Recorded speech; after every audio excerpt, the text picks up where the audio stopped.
So quickly, I'll transition us to the next session. We're so happy and glad to have Sohini, who's from Breakthrough India, one of the advisory group members of the Accelerator, one of the key feminist leaders who made this possible. Thank you, Sohini. Sohini will be moderating the next session with an amazing group of feminist activists who've been working on GBV prevention for long. And I'll hand over to you, Sohini, to do the introductions. Thank you so much. Thank you, Muthoni and Lara. Congratulations. That was a fabulous presentation.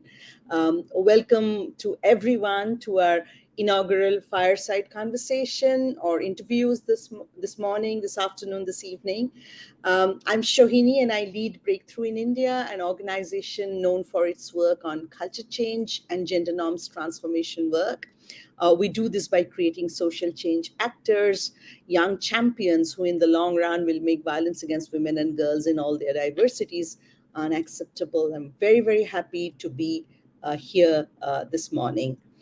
I think just before COVID kind of struck us and created havoc, a group of activists from various backgrounds, researchers, women's rights organization leaders, funding agency leaders, feminist activists got together on a common grievance that the gender-based violence prevention movement, driven by the work of activists, women's rights organizations, grassroots movements, academics, and policymakers from all corners of the world, often have very limited resources, feel siloed, and feel disconnected from each other, and have difficulty connecting to a larger social change networks across the world. This resonated with me, having worked for decades on trying to make gender equality mainstream and never having either enough resources or enough supporters outside my immediate circle of trust. So the group decided to bridge this gap by creating and coordinating a shared advocacy agenda that you heard Lara talk about to strengthen investment in gender-based violence prevention and collectively building a space for joint learning and collaboration that supports governments and policymakers and funders to meet their commitments towards gender-based violence prevention. And that is the accelerator that you are seeing this morning. The fireside conversation actually, and this launch event today is all about building common ground between rights experts, activists, advocates, and researchers, and everyone that is present in the panel today with one thing in common: a commitment to ending gender-based violence in all its forms. So we'll hear more about what prevention means to the feminist activists who are going to talk to you this morning, how it should be funded, and what difference such funding could actually make. We also want to better understand what they're hoping a shared advocacy agenda can do to help their work. So welcome to our panelists. I will be now introducing them. And as I do so, panelists, can you please unmute yourselves? And in one word, let the audience know what is the most important way a platform for collective advocacy, like the Our Future is Fearless campaign, can actually support your work. I'll call out your names and your affiliations, and I want one word from you to set the tone for the rest of the morning. So first up is Gopika Bashi, who's a Deputy Director of Programs, Association for Women's Rights in Development at AVID, based in Bangalore. Gopika, what's your one word? My one word is radical. Thanks, Sohini. Next up is Shamah Bulangis, Civil Society Advocacy and Monitoring Coordinator of the Spotlight Initiative, which many of you must be knowing about. Shamah, what's your one word?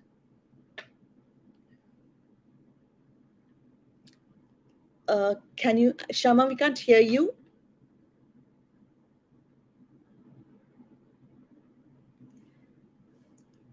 Can you, maybe you need to log out and log in again. we will hold the place for you as soon as you come back. Can we go on to our next speaker, Catherine Nyambura, Feminists for Social Change or COFEM member? Catherine. Catherine, hi. What's your one word for us this morning? Good morning from Sierra Leone. My one word is radical and power. Wonderful. Can we go on to Loksee Leung, Research and Evaluation, Senior Manager Research and Evaluation from Equality Institute Australia? Loksee, what's your one word? Hi, Sahini. My one word is brave. Thank you. Thank you so much. Have we got Shamah back into action, or we still have Shamah? Your sound is okay now? No. Oh, did you say something right now? No. Can anyone hear Shamah, or is it me who's having problem? Nobody can. So, Joe, can you just help us with Shamah's sound while I go on to, to the next part of the panel, right? Okay. Thank you, Shamah. So, how will this panel work? So this we're going to go the round robin way. So I'll first ask a question to one of the panelists, and then she will ask a question to the other person. So this is how it's going to go around. So my first question is to Gopika. And Gopika, you have 3 minutes to answer, really. As you heard, Muthoni, she's tied us down to the time very strongly. So, Gopika, in a world where feminist movements are facing backlash and their voices are being muzzled all the time, how could this shared initiative support the important work that they do? Thanks, Sohini. I've turned on my timer as well, so I stick to time. But I think both Lara and Matoni have laid it out quite strongly in the introduction. But I think it's important to recognize that feminist activists and movements are facing attacks, severe backlash. Discriminatory ideologies are co-opting our human rights systems. We've seen what's happening in the US recently and reflected across the world. Um, and it also kind of looks at the aim of making rights the preserve of only certain groups. So only certain groups are entitled to rights. And I think more so than ever, the convergence of sort of fascisms, fundamentalisms, corporate power, it really calls for powerful organizing with clear demands and proposals. And I think the accelerator is an opportunity to do that.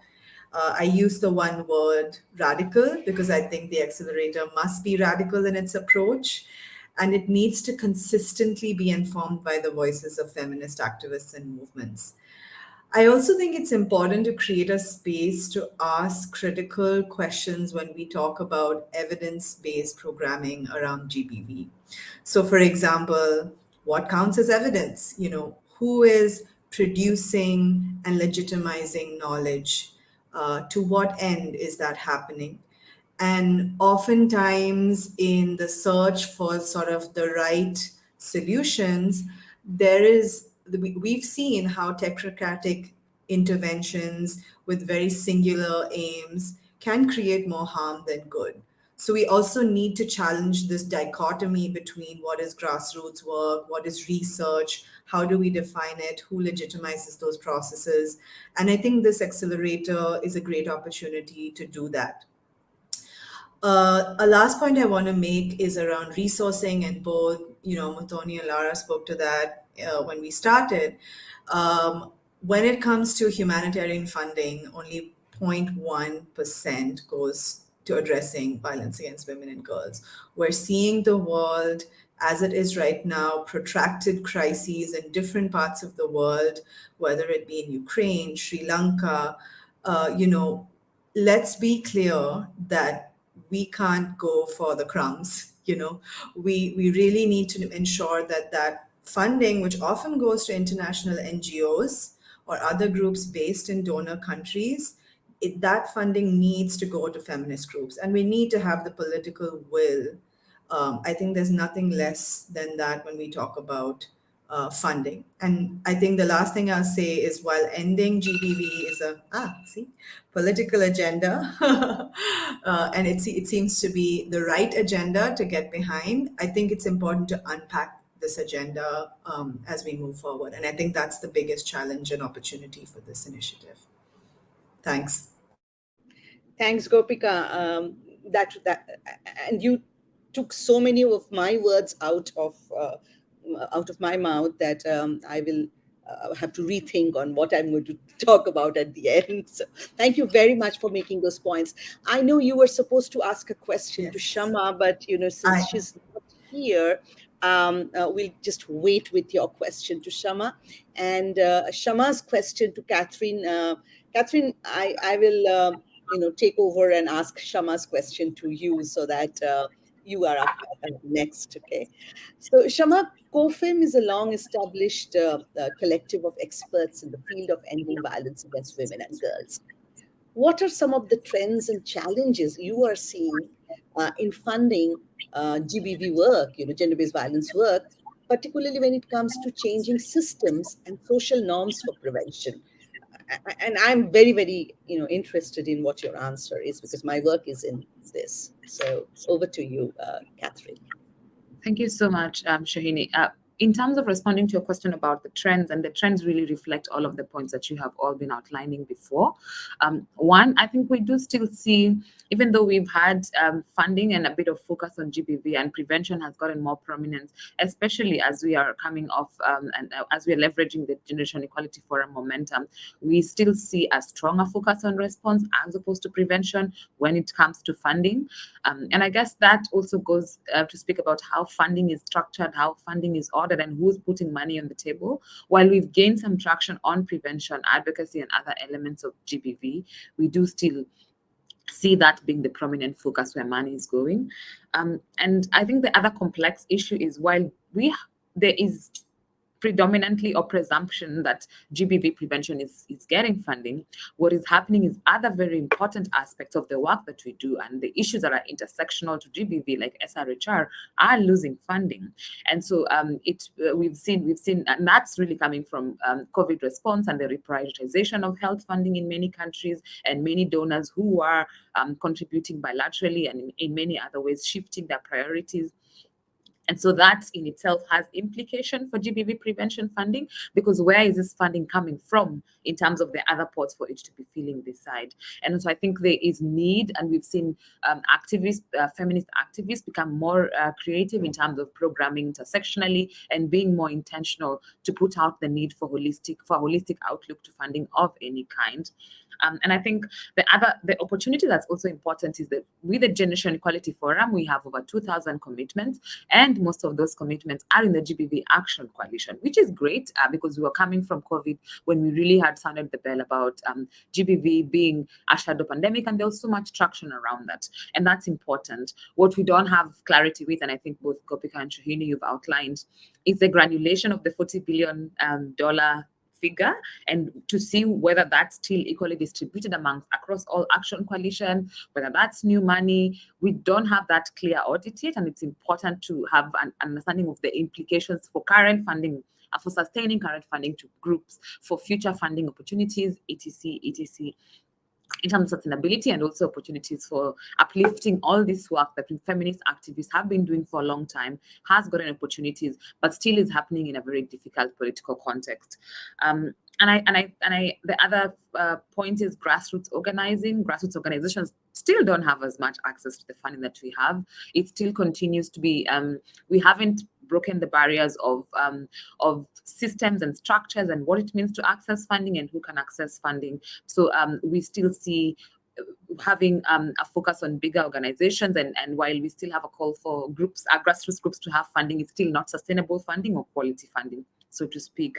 And finally, as I speak about these opportunities, we have We have recognized the need for movement building, the importance of centering feminist movements in funding this work, but still the funding is not for that kind of work. It's still very much programmatic and project focused, and not there to sustain, strengthen movements, organizations that have been at the forefront of this work for a long time. So we still have people who have lots of money in terms of project money, but not funding for sustaining their work or taking care of those who do this very important work.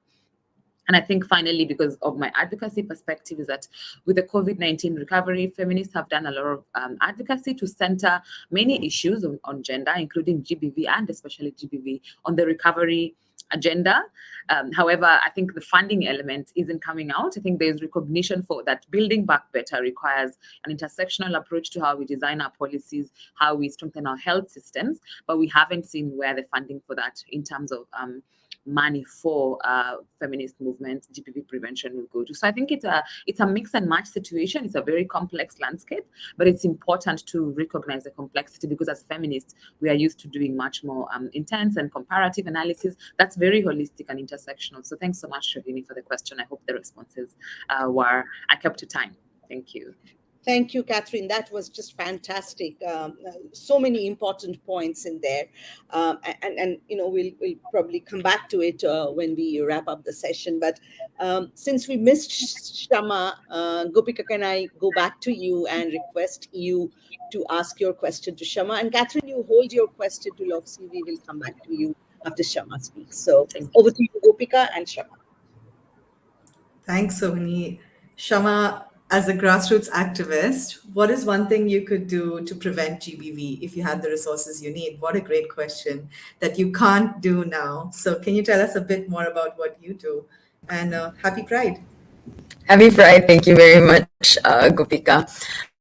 So the work that I do in the Philippines, specifically in Visayas, which is a small region in the Philippines, is we do organizing on queer women's for queer women and of queer women. One thing that I think I need to be honest about is that because we have been primarily focused on addressing and reacting to gender-based violence and really wanting to change politically laws and legislations, we haven't really been engaged and we haven't really been honing our skills and capacity in terms of prevention. And I think that's something that we need to start with, building our own capacity for prevention. But I think before that, two things first. Number one, there's virtually no data around queer women and the violence that queer women specifically experience in my city, in my region, in Visayas, even I think in Southeast Asia. Sayomi, for example, from Singapore, was able to publish one, but we don't have that in the Philippines. It's still not as a familiar notion for us to actually look into violence against queer women. When we look at trans people who also get murdered, we don't really look at it from a point of view of hate crime. We usually look at it from a point of view of just murder. We don't count it as such, and that's really one of the things that we also need to build an evidence base for us to be able to use to move our work forward. And the second one is actually organizing. There are a lot of informal networks, and it's not as organized. And I think that an organized community is a safe community. We're able to form a group amongst ourselves to be able to protect each other. And I see that, and I really want to copy the model that our colleagues in Cebu are doing. It's I can't remember the name right now, but it's a women's group. It's an organized women's group. They're pretty much informal, but when they're able to connect with each other, so that those of them who have violent husbands, they're able to stay in each other's houses. They're able to ask the barangay, which is the local government unit that we have, for them to be able to be protected. And I think that's something that we need to do, it's a solidarity sort of organizing work that I think that's very important. Thank you.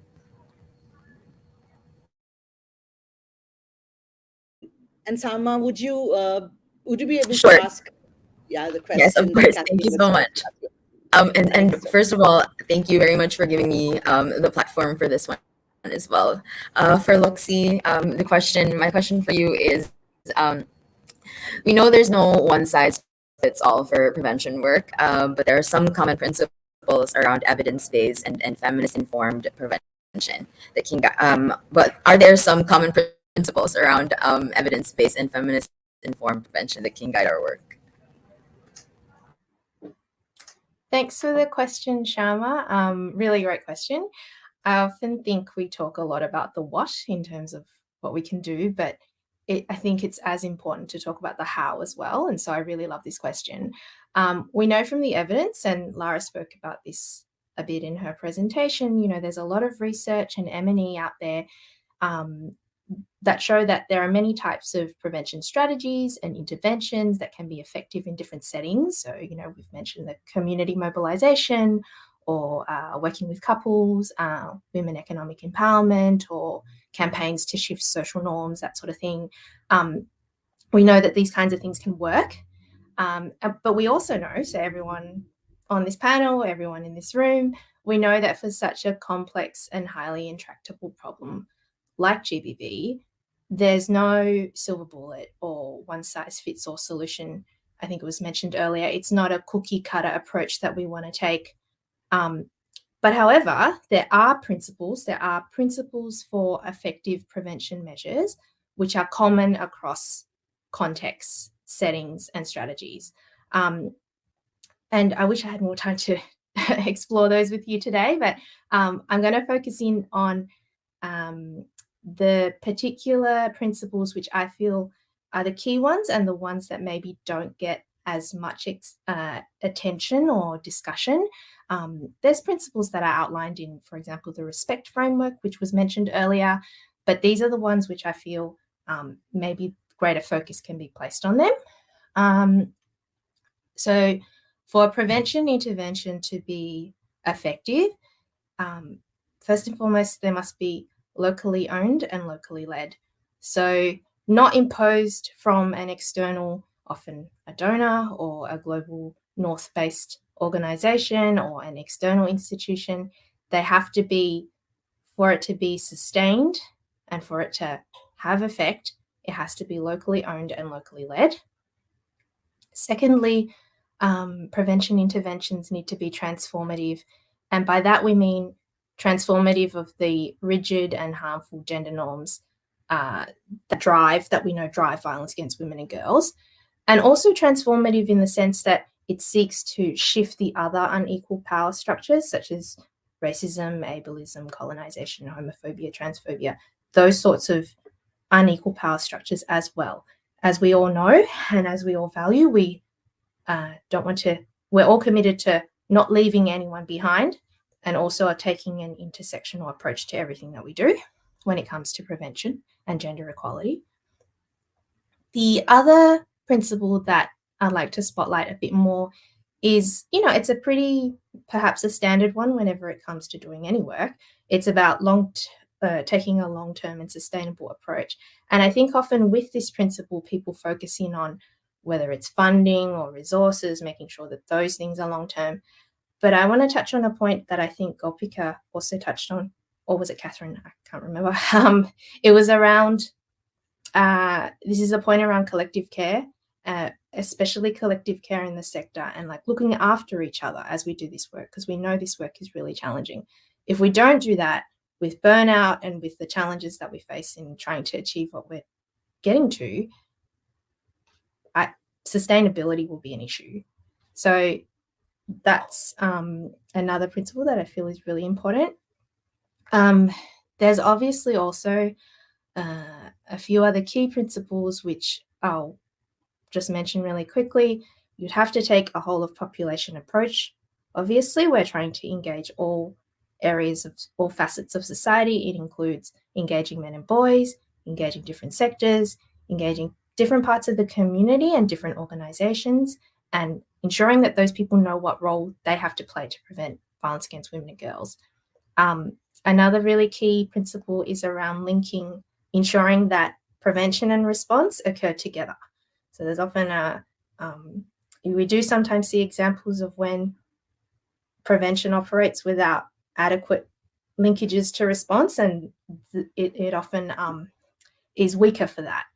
And finally, to wrap up, I think I'll also touch on some other principles that are really key. So the interventions need to be survivor-centered and survivor-informed, and they also need to do no harm. So they need to be implemented in a way that is safe and ethical. It was something that was raised earlier around I think it was a microfinancing initiative that Lara raised earlier. So yeah, those are kind of the principles. I wish that we could spend a bit more time talking about them, but yeah, that's my answer. Thank you. And Loksee, could you ask your final question of this morning? To you. Yeah.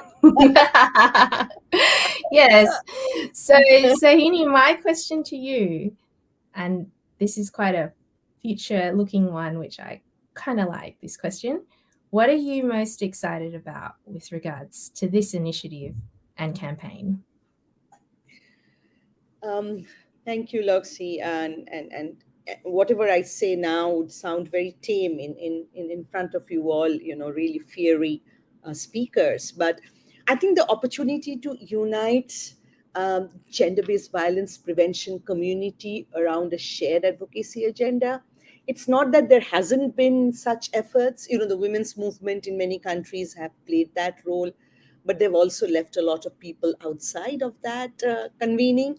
So this opportunity is centered and focused on creating a shared advocacy agenda around prevention. And I find that momentous, because this is a moment in time when we need to redefine what we understand by gender-based violence, who we, incorporate in that, who all we invite to be a part of that. So I think this kind of a collective energy is needed, and we need to bring that in. And the accelerator, I hope, is going to bring that in. The second thing is that I find the word fearless very evocative, and it's symbolic for what activists working on gender-based violence for decades have actually demonstrated for their vision for a world without gender-based violence, fearless. Yet, it has never kind of it's losing its nuance now. It's losing its meaning now. So if we can bring back a collective voice demanding change in a fearless way, that itself I find very, very exciting. And the third thing, as a resource mobilizer and someone who has been very vocal about shifting power structures between donors and grantees to a more equal platform, I find the objective of the accelerator, which is mobilizing enough resources for prevention work, very inspiring. It helps us all bring ourselves together on one platform, including funding agencies and donors and us, because we all need to be in this together. And donors must understand that, that this is not a normal donor grantee relationship. It's a relationship based on commitment and passion. So this has been a poorly resourced area of work, as you all said. Even now, the other day I heard a private foundation having $100 billion to spend on climate change work. Here we are talking about just a few millions. But the truth is that in the coming decades, if we are not going to intentionalize work on gender inequality that lies at the heart of gender-based violence, we will not reach at least 11 of the 17 Sustainable Development Goals. That's how important this is. So we need to understand that gender equality, climate action, and amplifying marginalized voices need to cut through all our work for us to create a sustainable world. And that is the end word. So for that, we need an agenda. For that, we need resources. And so I'm so happy that collectively we'll be driving investment and resources to gender-based violence prevention work. It's time to show us the money on prevention of violence for women and girls and gender diverse people. So please show us the money, world. Thank you very much, all of you. This has been a privilege to actually listen to all of you and talk about how we can kind of go forward. I'll just sum up in two words, Lara and Muthoni, and give it right back to you. I think the three things which are very important, which struck me, was that Gopika asked a very important question. What is the legitimacy of the evidence on preventing gender-based violence? And how can the accelerator actually help us with that question?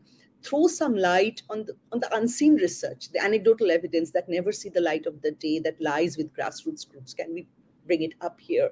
Both Catherine and Gopika and Loksee actually spoke about the issue of funding to WROs and grassroots organizations. How can we look at that? And how intersectional issues, for example, funding for trans women's work, funding for work for SRHR are losing losing momentum because of COVID-19 and all the focus on the pandemic and other public health.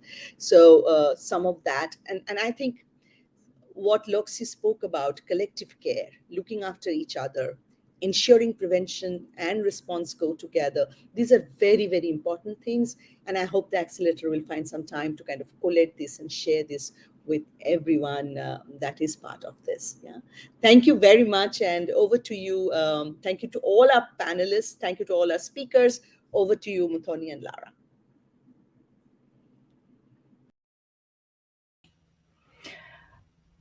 So I'll just say a very quick thank you for doing that wonderful summary, Sohini, because it was such a rich discussion, and I'm so thankful, and Muthoni and I are both so thankful to our speakers for not only the richness and the thought and the time that you've put into it, but for this wonderful advice. You've given us so much to think about. I couldn't agree more with your highlights that you pulled out, Sohini. These are things that we, accept the challenge of trying to take forward.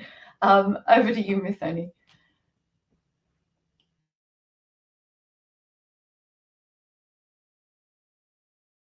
Oops, sorry, I was trying to unmute myself.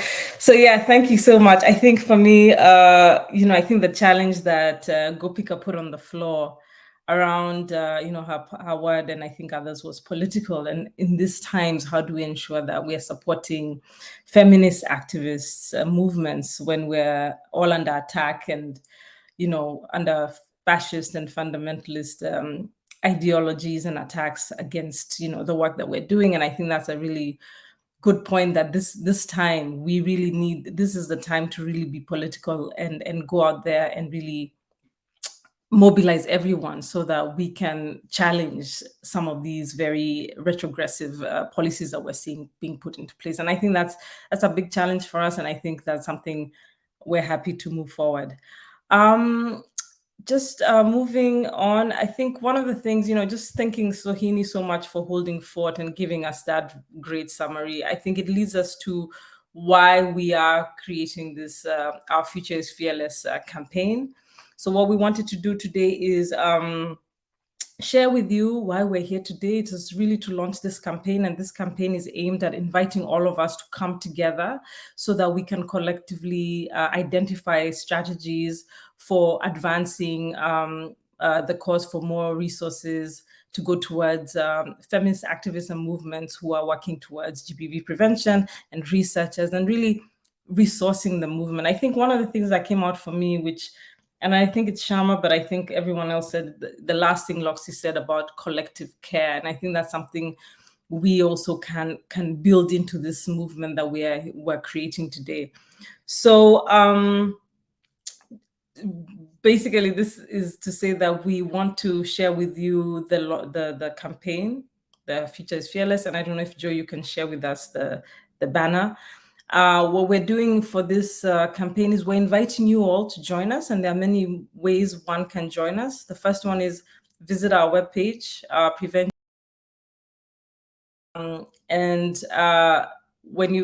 That's the first thing you can do. And on that page, you can do a couple of things. So the first thing we're doing is we're inviting you to join us as a co-creator, a fearless co-creator.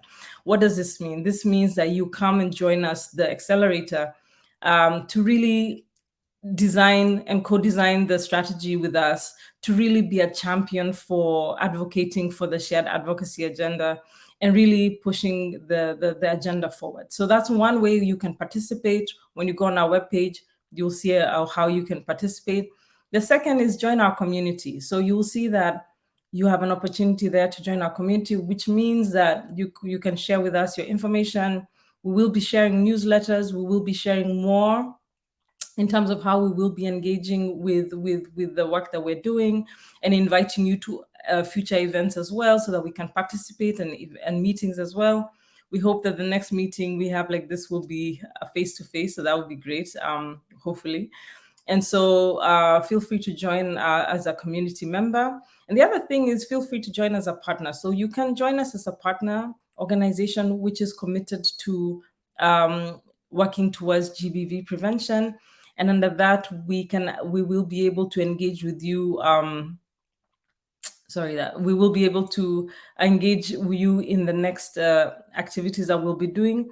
Primarily, one of the things that Lara and I will be doing this year is really putting together a strategy for the accelerator. As I said, we're new, and we want to invite our partners, those who join us and would like to collaborate with us as partners, to really shape the strategy that we design, so that it is collectively owned and collectively created, and that we all feel that we can move forward in pushing forward the advocacy agenda. Yeah, so I think that's how you can engage with us. I will ask my colleagues to also add in the link there in the chat, the web page, so that people can have access to it. And then Joe, you can play the video that gives more information on what the Our Future is Fearless campaign is all about.